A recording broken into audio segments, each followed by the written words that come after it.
국가 유공자와 유가족 여러분, 얼마나 많은 그리움을 안고 이곳에 오셨습니까?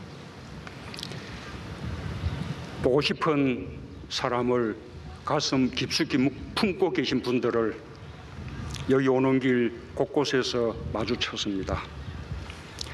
저는 오늘 63번째 현충일을 맞아 우리를 지키고 나라를 위해 희생한 영령들이 모두 우리의 이웃이었고 가족이었다는 사실을 새삼 깨닫습니다.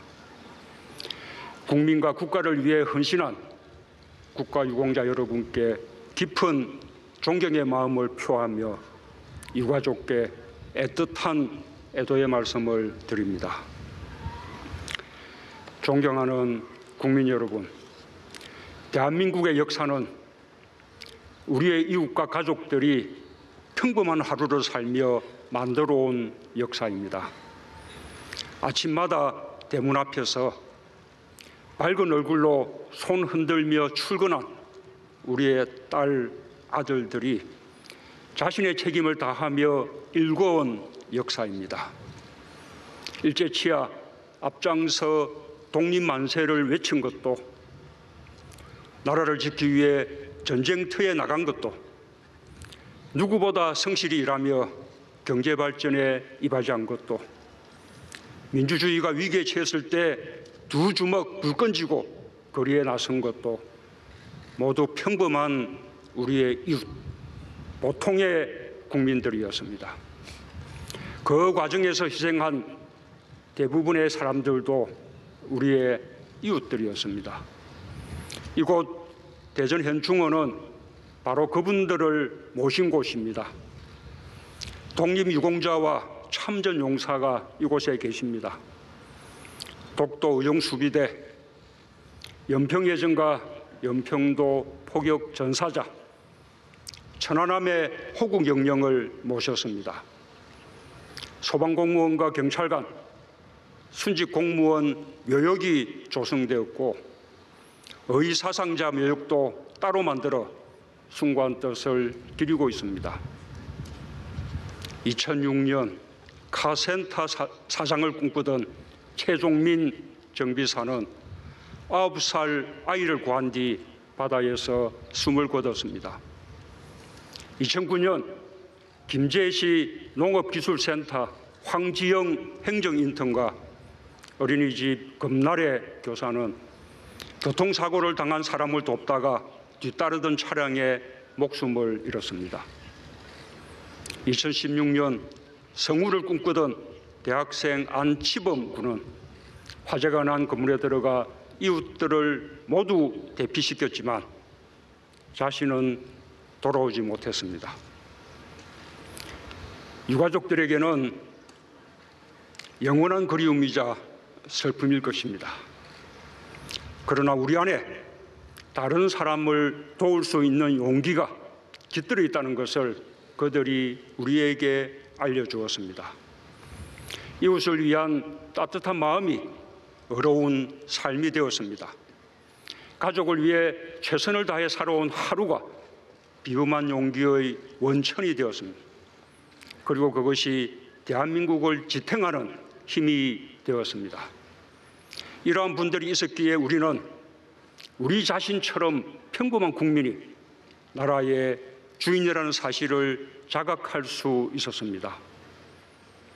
존경하는 국민 여러분, 우리에게 가족이 소중한 이유는 어려움이 닥쳤을 때 곁에서 지켜줄 것이란 믿음 때문입니다.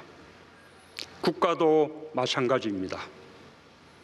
언제든 국가로부터 도움받을 수 있다는 확고한 믿음이 있을 때 우리도 모든 것을 국가에 바칠 수 있습니다. 그것이 진정한 애국입니다. 저는 오늘 무영고 묘역을 돌아보았습니다. 한국 전쟁에서 전사한 김기혁 중사의 묘소를 참배하며 국가가 국민에게 드릴 수 있는 믿음에 대해 생각했습니다. 그는 22의 청춘을 나라에 바쳤지만 세월이 흐르는 동안 영고 없는 무덤이 되고 말았습니다. 대한민국은 결코 그분들을 외롭게 두지 않을 것입니다. 끝까지 기억하고 끝까지 돌볼 것입니다. 모든 무영고 묘소를 대한민국의 이름으로 기억해야 합니다. 그것이 국가에 헌신했던 믿음에 답하고 국민이 국가에 믿음을 갖게 하는 국가의 역할과 책무일 것입니다. 존경하는 국민 여러분, 국가 유공자와 유가족 여러분, 보훈은 국가를 위한 헌신에 대한 존경입니다. 보훈은 이웃을 위한 희생이 가치 있는 삶이라는 것을 우리 모두의 가슴에 깊이 새기는 일입니다. 그래서 보훈은 나라를 나라답게 만드는 기본입니다. 우리 정부는 모든 애국을 공경하는 마음으로 보훈을 더 잘 하려고 노력하고 있습니다. 우리는 그동안 독립운동가의 후손을 잘 모시지 못했습니다.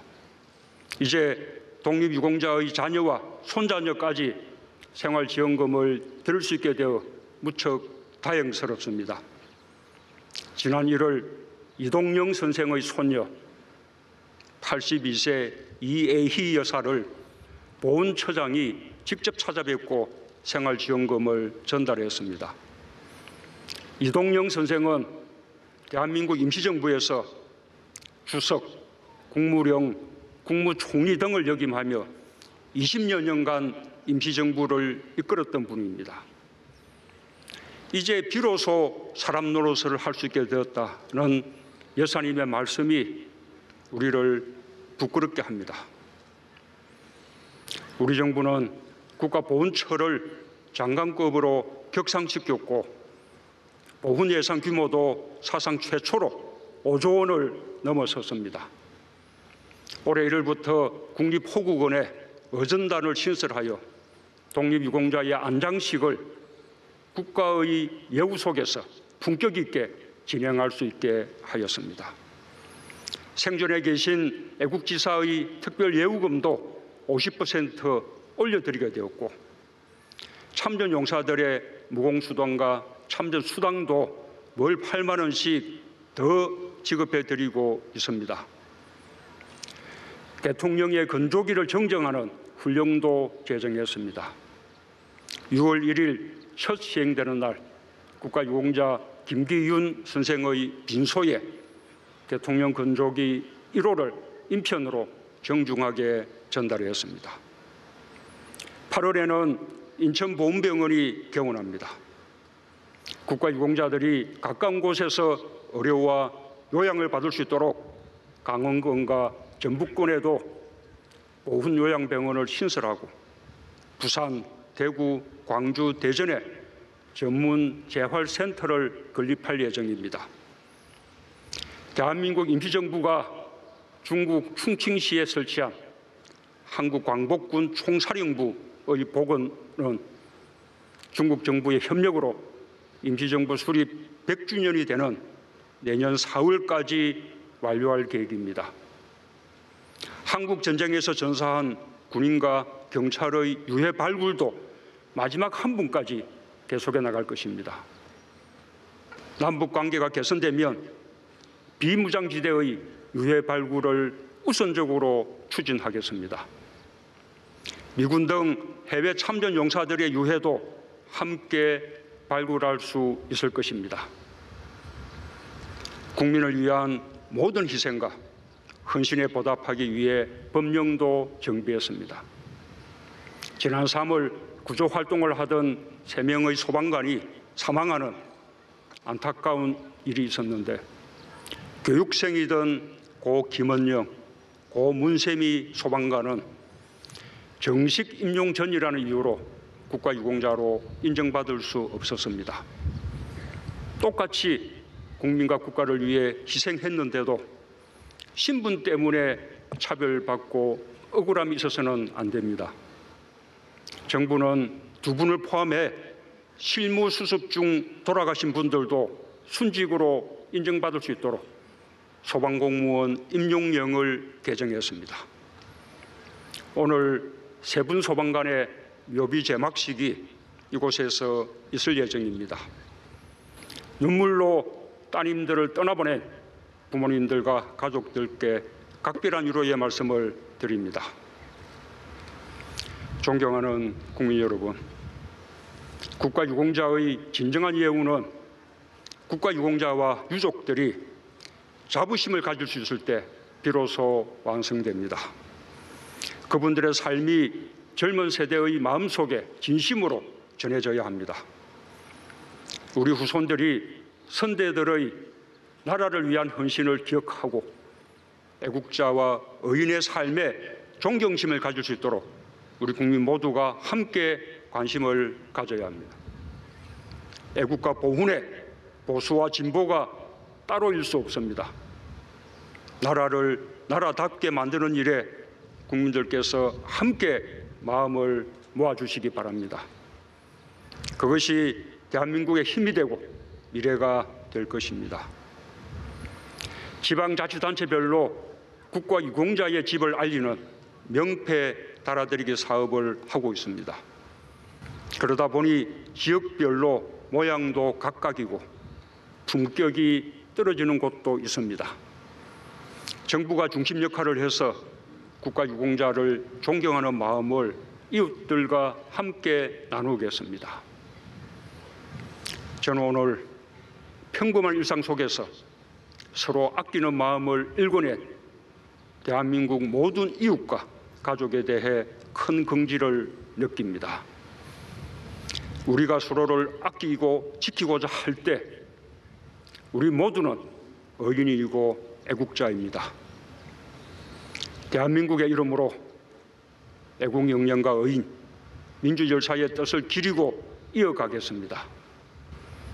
가족들의 슬픔과 그리움을 조금이나마 보듬을 수 있도록 국가의 역할과 책임을 다하겠습니다.